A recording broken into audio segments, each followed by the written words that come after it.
Don't worry, we'll figure all of this out.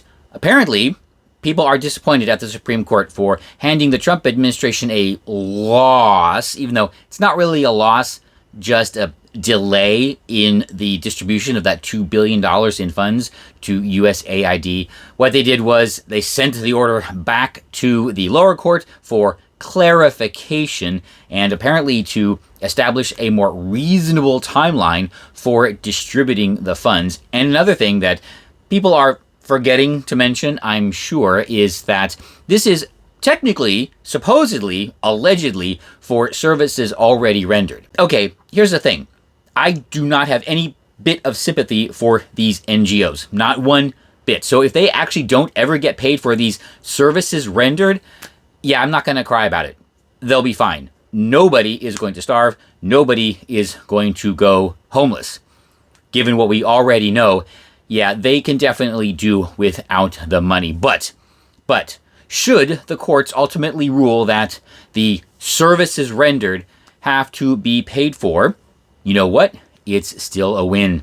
Go ahead. Do it. This is an example of where I wish the Republicans would play the game more. Because all the Trump administration has to do is disperse the money, but with every check that goes from USAID to these NGOs, they get a free IRS auditor. Yes, that's it. Just rehire 1,000 of those auditors that have been fired and send them into every one of these NGOs that receive the money to make sure that the public money is spent properly. Pam, find the law. Whatever it is, I don't care how lightly it applies, like obstructing an official proceeding, right? Do it. Send them in there. And when the Democrats object, what are they objecting to? They're objecting to IRS auditors auditing. They're objecting to rehiring IRS auditors. They're objecting to auditing the spending of taxpayer money.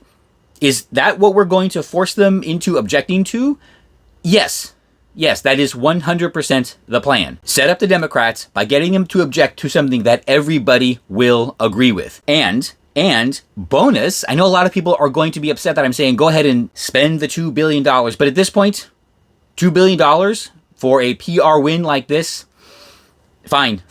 What's another $2 billion in this case? But the secret plan, the not so secret plan, which I am totally on board with as well, is these auditors, they're not there just to make sure the money is spent correctly. They're there to scare these NGOs into not spending it at all. Oh yes, absolutely. If out of the fear of being audited, they actually don't spend the money, that's going to get real interesting. Let's do it. You know I'm right.